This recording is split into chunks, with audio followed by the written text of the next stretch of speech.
Hello students, welcome to Study Khazana.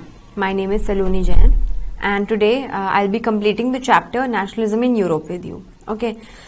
So कुछ ही topics बचे हैं इसके and the last topic that we had discussed was the strange case of Britain. ठीक है कि Britain में नेशन स्टेट्स कैसे बनी, ब्रिटेन का यूनिफिकेशन कैसे हुआ forcefully.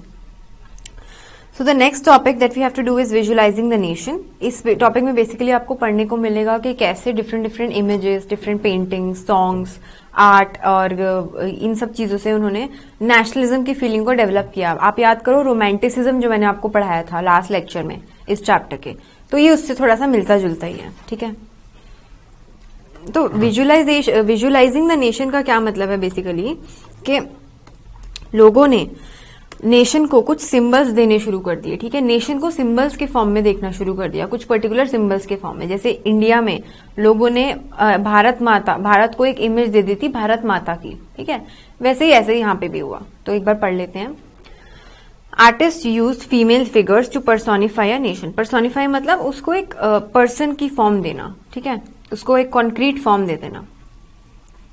During French Revolution, artists used the female allegory to portray the idea. Allegory, this is a very important term. Allegory मतलब वही इमेज. ठीक है. एक तरह से एक कोरिलेशन बना देना. ठीक है. एक रिलेशन बना देना नेशन और इमेज के बीच में.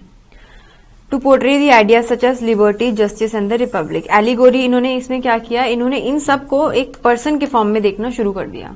ठीक है. और हर किसी की अपनी अलग रिप्रेजेंटेशन होती थी. जस्टिस की अलग, लिबर्टी की अलग, रिपब्लिक की अलग, etcetera. In France the nation was christened as Marianne. ठीक है. जैसे हमने भारत माता नाम दिया था, उन्होंने क्या नाम दिया अपनी इस फीमेल फिगर को, Marianne, which is a popular Christian name for a woman. Her characteristics were drawn from those of liberty and republic, the red cap, the tricolor and the cockade. ठीक है. तो जैसे अगेन आप इसको ऐसे ही बिल्कुल समझिए कि भारत माता के जैसे हाथ में एक पेंटिंग में हाथ में त्रिशूल है, किसी एक में माला है, किसी एक में बुक है. ठीक है. किसी में वो शेर पे बैठी हैं. ऐसे इन्होंने भी डिफरेंट तरीके से अपनी जो नेशन की इमेज थी, मदर इमेज उन्होंने बनाई, तो फीमेल इमेज उन्होंने बनाई, तो उसको डिफरेंट कैरेक्टरिस्टिक्स दिए. ठीक है. Red cap, tricolour, cockade. Her statues were erected in public squares and her images were marked on coins and stamps to persuade the people to identify it. मतलब उसको circulate किया सारे masses में, सब citizens में, उनको ताकि awareness हो दैट यस हमने इस फिगर को अपनी नेशन की फिगर का दर्जा दिया है, उसकी पोजीशन दी है. ठीक है. जर्मेनिया, ऐसे जैसे फ्रांस में था वैसे जर्मन में क्या था, Germania. Germania became the allegory of the German nation. Germania wears a crown of oak leaves. एक ट्री होता है oak. German oak stands for heroism. तो हर नेशन ने अपनी अलग अलग कैरेक्टरिस्टिक्स और अपनी अलग अलग प्रॉपर्टीज के अकॉर्डिंग अपनी इमेज को बनाया और उसको डिफरेंट कैरेक्टरिस्टिक्स दिए. ठीक है. Now next topic is nationalism and imperialism. This is the last topic of the chapter. तो एक बार देख लेते हैं. By the last quarter of the 19th century, nationalism could not retain its idealistic liberal democratic sentiment. It became a narrow creed with limited ends. ठीक है. इतने time से जो नेशनलिस्ट स्ट्रगल चलता आ रहा है, धीरे धीरे वो थोड़ा सा डाई डाउन होना शुरू हो गया. ठीक है. The major European powers manipulated the nationalist aspirations of the subject peoples to further their imperialist aims. इस लाइन का क्या मतलब है कि जो उस नेशनलिस्ट स्ट्रगल को लीड कर रहे थे, ठीक है, धीरे धीरे उन्होंने अपने जो एम्स हैं उनको ऊपर रखना शुरू कर दिया और जो सिटीजन्स हैं, सब्जेक्ट पीपल मतलब जो सिटीजन्स हैं, ठीक है, उनको उनकी जो एस्पिरेशंस हैं उनको मैनिपुलेट करना शुरू कर दिया. ठीक है. उनको मतलब छेड़छाड़ करनी शुरू कर दी उनके साथ. ठीक है. उनको डिस्टर्ब करना शुरू कर दिया, उनको नीचे दिखाना शुरू कर दिया. Conflict in the Balkans. Balkans एक जगह का नाम है. It was a region of geographical and ethnic variation comprising modern day Romania. बहुत सारे रीजन हैं. ठीक है. आज की डेट में इस बाल्कन रीजन में Bulgaria, Albania, Greece, Macedonia, Croatia, Bosnia,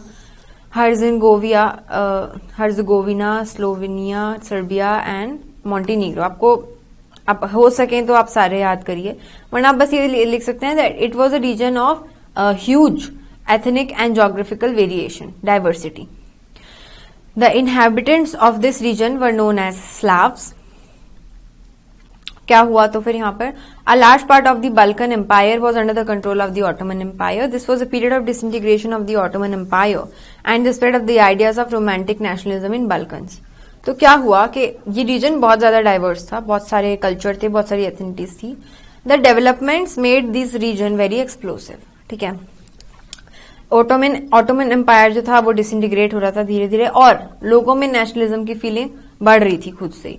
तो क्या हुआ, all through the 19th century the Ottoman empire tried to strengthen itself through the modernisation and internal reforms but it could not achieve much success. Its European subject nationalists broke away. ठीक है, explosive का क्या मतलब है, बहुत ज्यादा instability बढ़ गई इस रीजन में. The European subject nationalities broke away from its control one by one and declared independent. तो कुछ रीजन अलग हो गए उसके. The Balkans used history and national identity to claim their right of independence while the Slavic nationalities struggled to define their identity and independence. The Balkan area became an area of intense conflict.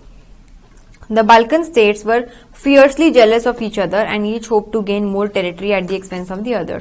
तो इसको मैं ऐसे समझाऊंगी कि ये जैसे एक reason है Balkan reason, तो और ये इसमें ऐसे डिवाइडेड था. ठीक है, बहुत सारी ऐसे एथनिटीज और कल्चर में, तो इनके बीच डिस्टर्बेंस बढ़ती चली गई. ठीक है, ऑटोमन एम्पायर डिसइंटीग्रेट हो रहा था, लोगों में नेशनलिज्म की फीलिंग बढ़ रही थी. तो धीरे धीरे इन्होंने टेरिटरीज को एक्सपैंड करना शुरू कर दिया. और ये क्या चाहते थे, सपोज ये ए रीजन है, बी रीजन है, तो ये क्या चाहते थे, ए रीजन एक्सपैंड हो बी की कॉस्ट पे. ठीक है, ये ऐसे एक्सपैंड हो जाए, अब बी भी ऐसे ही चाहेगा. ठीक है, तो दिस इज कॉल्ड बल्कनाइजेशन. इस प्रोसेस का नाम है vulcanisation. So in the process, the Balkans also became the scene of big power rivalry. ठीक है, during this period there was intense rivalry among the European powers over trade, colonies, as well as naval and military rights. Each power, Russia, Germany, England, etc., was keen on countering the hold of the other powers over the Balkans and extending its own control over the area. तो ये जो area है Balkan area, ये बहुत ही vulnerable, बहुत ही sensitive हो गया था इस टाइम. ठीक है, कि एक तो इसकी खुद की पावर्स लड़ रही थी, खुद के सारे रीजन्स आपस में लड़ रहे थे, एक्सपैंड करना चाहते थे अपनी टेरिटरी. तो उसके बाद क्या हुआ, बल्कन रीजन्स तो लड़ ही रहे थे, साथ ही साथ जो यूरोपियन पावर्स हैं, ठीक है, जिनका एग्जाम्पल यहाँ लिखा है, रशिया, जर्मनी, इंग्लैंड, हंगरी, ये सब भी चाहते थे कि क्योंकि यहाँ पर इतनी वॉलेटिलिटी चल रही है, इतनी लड़ाई चल रही है, तो क्यों ना हम भी मौके का फायदा उठाएं और हम भी इन रीजन्स पे अटैक करके इनको कैप्चर करने की कोशिश करें. तो आप देख सकते हो कि अपनी कंट्री में तो वॉर चली रही है, साथ ही साथ दूसरी कंट्रीज भी कंट्री पे अटैक कर रही हैं. सो they were keen on countering the hold of other powers over Balkans and extending its own control over the area. This led to a series of wars in the region and finally culminated in the first world war. Obviously war तो होनी है, अगर इतने सारे regions मिलकर लड़ाई कर रहे हैं तो it will result in a war. Meanwhile, many countries in the world which had been colonized by the European powers in the 19th century began to impose imperial domination and India was one of them. क्या मतलब है इस line का, कि जैसे Britishers India पे rule कर रहे थे, ऐसे बहुत सारी यूरोपियन कंट्रीज डिफरेंट कंट्रीज पे रूल कर रही थी. तो इस टाइम के दौरान उन कंट्रीज ने थोड़ा सा जागना शुरू किया that yes we are being ruled by a foreign power and we should fight for our freedom. People of different colonies developed their own variation of nationalism. The idea of nation states thus became a universal phenomenon. तो ये basically क्या कह रहे हैं कि जो nation state का जो आइडिया जो फ्रांस से शुरू हुआ था, पहले डिफरेंट यूरोपियन कंट्रीज में फैला, उसके बाद यूरोपियन कंट्रीज से धीरे धीरे different parts of the world में फैला. ठीक है, जो भी हमारी कंट्रीज रूल कर रही थी यूरोपियन नेशंस, ठीक है, उन कंट्रीज को धीरे धीरे ये नेशन स्टेट का आइडिया समझ आने लगा कि नहीं, we should get together, we should unify our country and we should fight against this foreign power. ठीक है, so this is it for the chapter. बहुत सारे टॉपिक्स हैं. क्वेश्चन आंसर डिस्कस करने से पहले आई वुड सजेस्ट कि आप ये क्वेश्चन आंसर्स देखने से पहले आप चैप्टर को पहले 2-3 बार अच्छे से सुनिए. ठीक है, ताकि आपको टॉपिक्स थोड़े इंटरनलाइज हों. उसके बाद आपको क्वेश्चन आंसर्स थोड़े इजीली समझ आएंगे. So now we discuss the questions and answers.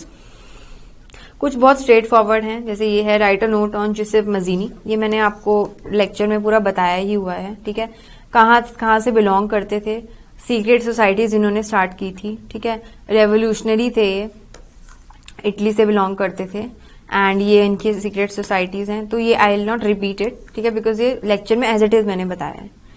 अच्छा, ये देख लेते हैं काउंट कैमिलो डिकवोर, ठीक है, इनका भी मेंशन था लेक्चर में, पर थोड़ा डिटेल में मैंने आंसर में दिया है।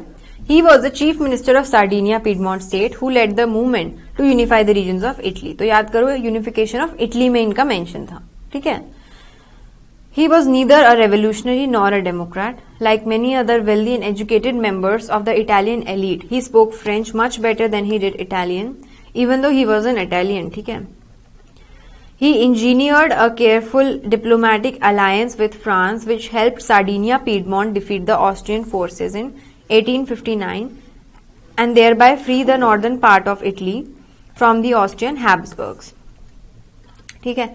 तो यूनिफिकेशन ऑफ इटली में इनका एक बहुत बड़ा पार्ट था, ठीक है, ठीक है। इन दोनों के बाद we have to do Greek war of independence.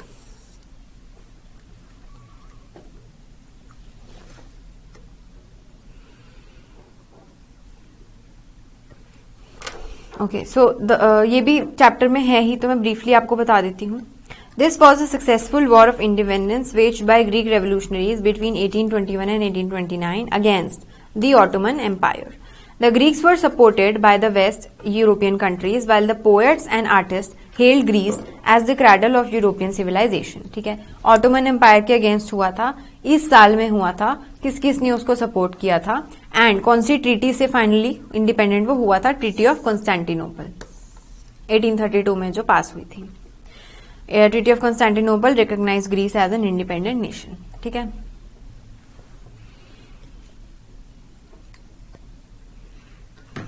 Next, Frankfurt parliament भी मैंने अच्छे से आप लेक्चर में बहुत डिस्कस किया था, तो ये भी मैं पूरा रिपीट नहीं करूंगी। ऑल जर्मन असेंबली थी, फ्रैंकफर्ट रीजन में बनी थी, ठीक है।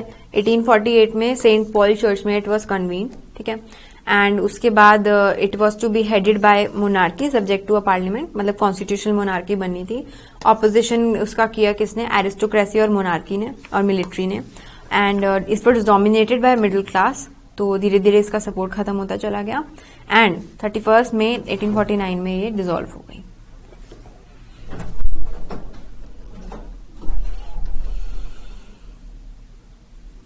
सो दिस वॉज, ये मैं अच्छे से डिस्कस कर सकती हूँ क्योंकि बाकी जो थे वो उनमें से 3 तो बहुत ही स्ट्रेट फॉरवर्ड थे, लेक्चर में आपको इजिली मिल जाएंगे। नेक्स्ट ये जो है the role of women in national struggles, ये हम डिस्कस कर लेते हैं।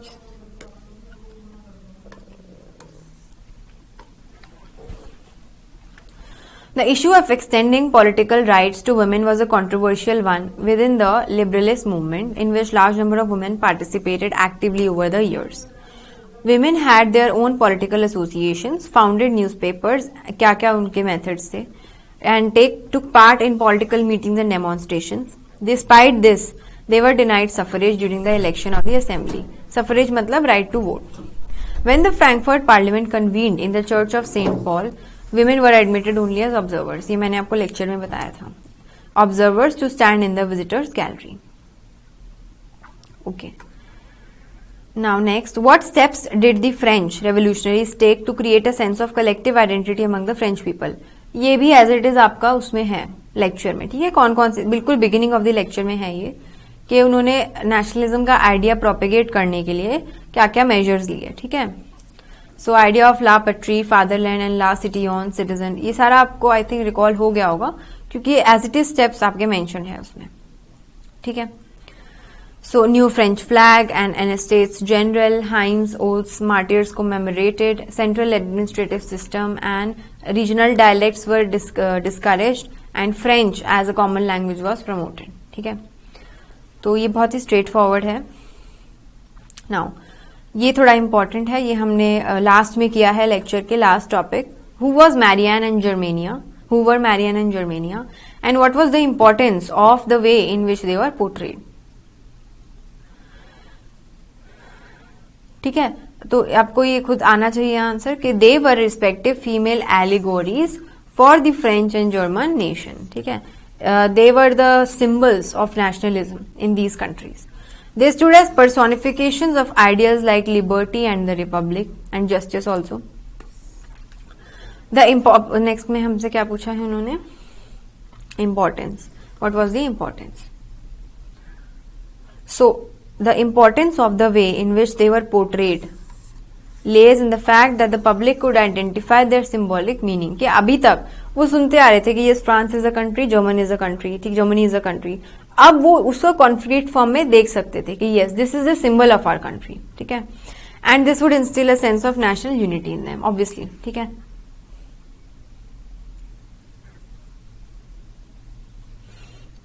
कि अगर आप एक सिंबल को देख रहे हैं कॉन्क्रीट फॉर्म में, ठीक है, एक चीज है आप इमेजिन कर रहे हैं और एक है कॉन्क्रीट फॉर्म में अपने सामने देख रहे हैं, तो ज्यादा इफेक्ट किसका पड़ेगा? सेकंड का, जब आप देख पा रहे हैं. तो इससे उन लोगों में जो नेशनल यूनिटी है वो बढ़ गई. Okay, now briefly trace the process of German unification. ये भी मैं अच्छे से डिस्कस कर चुकी हूँ, ठीक है, सो मैं इसको डिटेल में नहीं करूंगी, मैंने लेक्चर में बिल्कुल डिटेल में इसको डिस्कस किया है. तो 1800s में स्टार्ट हुआ था, ठीक है. 1848 में वो यूनाइट हुए to create a nation state out of the various states of Germany, but monarchy and military ने उनको अपोज किया, ठीक है. नाउ प्रशिया ऑल्सो धीरे धीरे it became a part of this process, it became the leader of German unification. और उसमें कौन थे? ऑटो वान बिस्मार्क. इन्होंने बहुत ज्यादा कॉन्ट्रीब्यूशन दिया अपना. So he was the architect of the process with support from Prussian army and Prussian bureaucracy. ये unification of Germany में. The unification process was completed. 3 wars हुई थी, ठीक है. After Prussia won wars with Austria, Denmark and France over 7 years time. In 1871, the Prussian king William I was proclaimed the German emperor in a ceremony held at Versailles. तो ये मैंने बहुत अच्छे से लेक्चर में डिस्कस किया था, तो आपको रिकॉल हो जाना चाहिए इसमें. Now next question. ये भी अगेन स्ट्रेट फॉरवर्ड ही है. What changes did Napoleon introduce to make the administrative system more efficient in the territories ruled by him?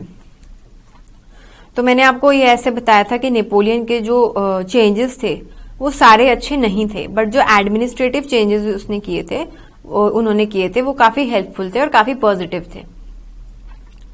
तो ये भी आप लेक्चर से अगर देखेंगे तो एज इट इज आपको आंसर मिल जाएगा. Napoleon introduce following changes. He established civil code which is also known as a Napoleonic code. It did away with the privileges based on birth, ठीक है, मैंने एक्सप्लेन किया था इस चैप्टर में. It established equality before law and secured the right to property. He simplified administrative divisions, abolished feudal system, and freed the peasants from serfdom and manorial dues. ये as it is वही लिखा है. In towns, guild systems were removed, transport and communication systems were improved. Peasants, artisans, businessmen and workers enjoyed the newfound freedom. ठीक है. So ये थोड़े से इनमें majority of the questions they were very straightforward and direct. आप अगर अच्छे से लेक्चर को समझेंगे तो आपको सारे क्वेश्चंस आ जाएंगे, उनमें कोई आपको डिफिकल्टी नहीं आएगी. Now next is discuss explain what is the meaning of 1848 revolution of the liberals and what were the political, social and economic idea supported by the liberals. ये क्वेश्चन आप अच्छे से देखिए क्योंकि ये आपको शायद डायरेक्टली नहीं आप अटेम्प्ट कर पाए इसको, ठीक है. तो ये देख लेते हैं. The 1848 revolution of the liberals refers to the various national movements pioneered by educated middle class alongside the revolts of the poor, unemployed and starving peasants and workers in Europe. एक तो थी हाई क्लास, ठीक है, वो नहीं है इसमें involve. कौन कौन है? एक तो एजुकेटेड मिडिल क्लास, ठीक है, and revolts of the poor, unemployed, starving peasants and workers in Europe. उनकी जितनी भी मूवमेंट, जितने भी रिवोल्ट्स थे, they form this 1848 revolution of liberals. While in countries like France, food shortages, widespread unemployment, etc. led to the popular uprising in other parts of Europe, men and women of the liberal middle classes came together to voice their demands for the creation of nation states based on parliamentary principles. क्या बोल रहे हैं ये कि France में जो economic difficulties लोग face कर रहे थे, हंगर फेस कर रहे थे और बाकी पॉवर्टी ये सब फेस कर रहे थे, इन्होंने लोगों को इंस्पायर किया that they should fight for the formation of nation states. But बाकी अदर कंट्रीज में जरूरी नहीं था ये हुआ, ठीक है. Men and women of liberal middle classes they became aware, ठीक है, उनको ऐसी अवेयरनेस आई कि we should raise our voices and we should put forward our demands and we should fight for the formation of nation states, ठीक है. The political, social and economic idea supported by the liberals were, ये हमारा next part of the question है कि ये what were the political, social and economic idea supported by the liberals. तो इसका answer देखते हैं। Politically, they demanded constitutionalism with national unification, nation state with a written constitution and parliamentary administration. तो basically क्या चाहते थे? डेमोक्रेसी। ठीक है, ये सब आपके फीचर्स ऑफ डेमोक्रेसी हैं। तो पॉलिटिकली वो क्या चाहते थे कि अभी तक जो हमें किंग रूल करते आ रहे हैं वो रहे या ना रहे, that is not important, but democracy should come. ठीक है, कॉन्स्टिट्यूशन आए, रिटन कॉन्स्टिट्यूशन बने, पार्लियामेंट बने, ठीक है, नेशनल यूनिफिकेशन हो, भले ही कॉन्स्टिट्यूशनल मोनार्की हो, मतलब किंग के साथ साथ हो, but this should come. Socially क्या चाहते थे? They wanted to rid the society of its class based partialities and birth rights. Serfdom and bonded labour had to be abolish. जितने भी नेगेटिव प्रैक्टिसेस चल रहे थे या जो भी क्लास बेस्ड प्रिविलेजेस मिलते थे उनको, अपर क्लासेस को, वो अबॉलिश हो जाए, वो खत्म हो जाए। ठीक है, and economically they demanded freedom of markets and right to property, abolition of state imposed restrictions on the movements of goods and capitals। के मतलब जितना भी उनको बिजनेस में प्रॉब्लम आ रही है या जो भी लॉसेस हो रहे हैं, जो भी इकोनॉमिकली उनको हार्डशिप फेस करनी पड़ रही है, वो खत्म हो जाए। ठीक है, और right to property and freedom of market मतलब वही ease of business. Okay, next question. Choose 3 examples to show the contribution of culture to the growth of nationalism in Europe। तो ये बहुत इजीली आप अटेम्प्ट कर सकते हैं। आई थिंक मैंने ये क्वेश्चन तो स्ट्रेट फॉरवर्ड डिस्कस नहीं किया, बट इसके जो आंसर के टॉपिक्स हैं वो डिस्कस किए हैं। ठीक है, मैं अभी आपको बताऊंगी, आपको याद आ जाएगा। 3 examples are, first is romanticism. ठीक है, तो ऑब्वियसली रोमांटिसिज्म मैंने अच्छे से डिस्कस किया था। सो इसमें क्या था? Cultural movement aimed at developing national unity by creating a sense of shared heritage and common history। ठीक है, उसका एम ये था। तो उनका मेनली क्या था कि they wanted to focus on the strength of art and they focused on emotions, intuition and mystical feelings and the European poets mobilise public opinion to support the Greeks in their struggle to establish national identity. तो ये हो जाएगा easily. Romanticism मैंने अच्छे से discuss किया था chapter में।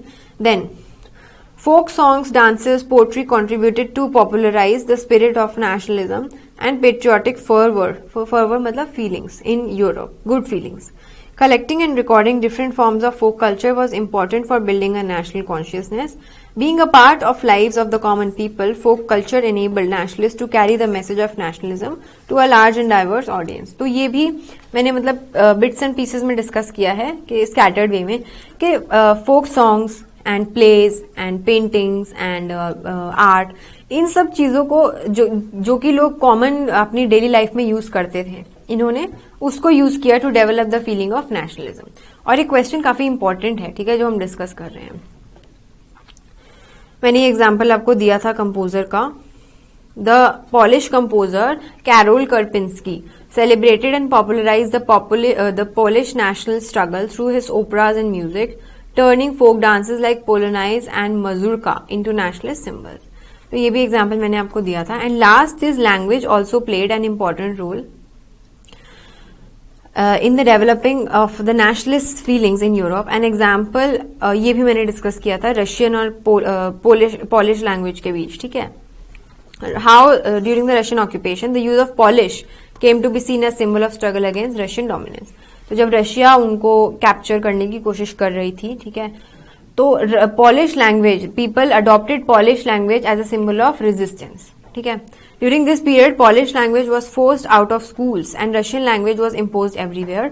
Following the defeat of an armed rebellion against Russian rule, many members of the clergy in Poland began using language as a weapon of national resistance. यही मैंने आपको बताया। ठीक है, they did so by refusing to preach in Russian and by using Polish for church gatherings and religious instruction.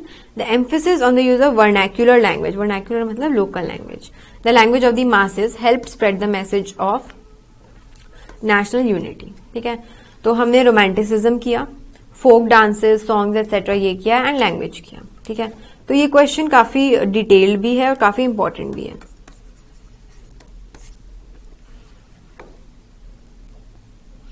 Next question. Through a focus on any two countries explain how nations developed over the 19th century. तो आप कोई भी दोनों countries का उठा के example दे सकते हो। मैंने जर्मन और इटली का दिया है, तो ये एज इट इज जो हमने क्वेश्चंस में डिस्कस किया वही है, ठीक है, इसमें कुछ अलग नहीं है। पॉलिटिकल फ्रेगमेंटेशन मतलब कि कैसे पहले वो एग्जिस्ट कर रहे थे अलग अलग यूनिट्स में, ठीक है। Till the middle of 19th century the present day nations of Germany and Italy were fragmented into separate regions and kingdoms ruled by different princely house. कि डिफरेंट डिफरेंट रीजन्स थे, एक यूनाइटेड नेशन नहीं थे, वो different regions थे, scattered थे। उसके बाद रेवोल्यूशनरी अपराइजिंग्स हुई, कैसे लोगों को रियलाइज हुआ कि नहीं, we should stand up and we should fight for the unification of our country. Popular uprisings of the masses and revolutions led by the educated liberal middle classes. Middle classes belonging to the different German regions came together to form an all जो Frankfurt parliament था वो, ठीक है। On facing opposition from all German national assembly बनी थी, but उसको opposition मिली aristocracy and military से, and it was force to disband. In Italian region revolutionaries like Mazzini sought to establish a unitary Italian republic. However, the revolutionary uprisings in Italy too failed to unite Italy. Now, उसके बाद army ने कैसे help किया after, ये तो failure हो गए, लोग खड़े हुए, but they did not work out, it was not successful. उसके बाद after the failure of the revolt, the process of German and Italian unification was continued by the aristocracy and army. ठीक है, अब उन्होंने उनकी साइड लेनी शुरू कर दी, जो पहले अपोज कर रहे थे, ठीक है, पार्लियामेंट वगैरह को, अब उन्होंने भी यूनिफिकेशन के प्रोसेस में पार्ट लेना शुरू किया।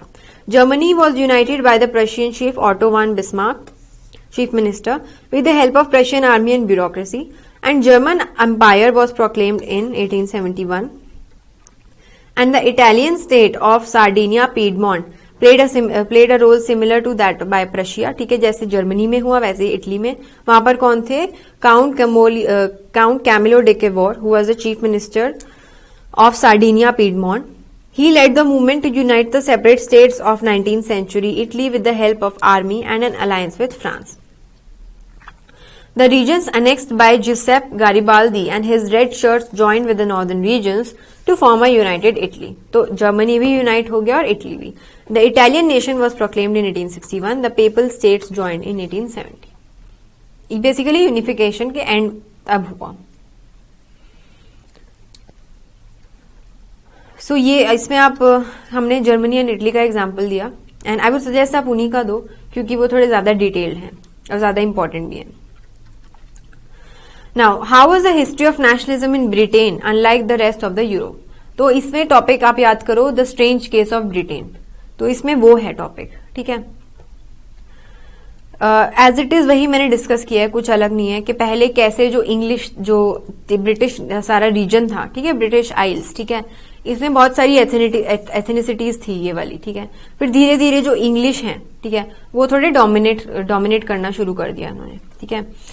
ये एक्ट ऑफ यूनियन हुआ था इंग्लैंड और स्कॉटलैंड के बीच में, एंड ये England was able to impose its influence on Scotland. English ने डोमिनेट करना शुरू कर दिया।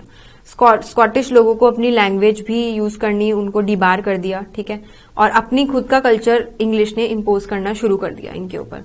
एंड ऐसे ही आयरलैंड में भी हुआ कि पहले तो प्रोटेस्टेंट्स ने कैथोलिक्स के ऊपर अपना डोमिनेंस शुरू किया, फिर Ireland was forcibly incorporated into UK, and Britain ने, इंग्लैंड ने इनके ऊपर भी अपना ऑब्वियसली फिर कल्चर इम्पोज करना शुरू कर दिया।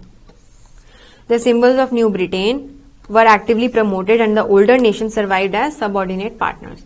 तो यहां पर फोर्सिबल इंटीग्रेशन था, ठीक है, फोर्स से था सब कुछ। तो इसलिए ये अलग है क्योंकि जो लोग यूनाइट हो रहे हैं उन सबकी 100% मर्जी नहीं थी, ठीक है, दे वर नॉट 100% विलिंग, और उनके ऊपर एक फॉरेन कल्चर इम्पोज किया जा रहा था, उनका कल्चर हटा के। So this was different in case of Britain. Why did nationalist tensions emerge in the Balkans, ये भी लास्ट टॉपिक मैंने अच्छे से डिस्कस किया है, तो ये एज इट इज मैंने लिखा है, ठीक है। Because of the ideas of romantic nationalism and disintegration of the Ottoman Empire that had previously ruled over this area।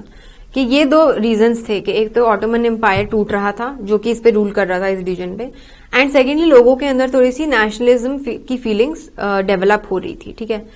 The different Slavic communities began to strive for independent rule. मैंने बताया था diagram बना के भी कि जो regions थे उनकी आपस में ही फाइटिंग शुरू हो गई थी।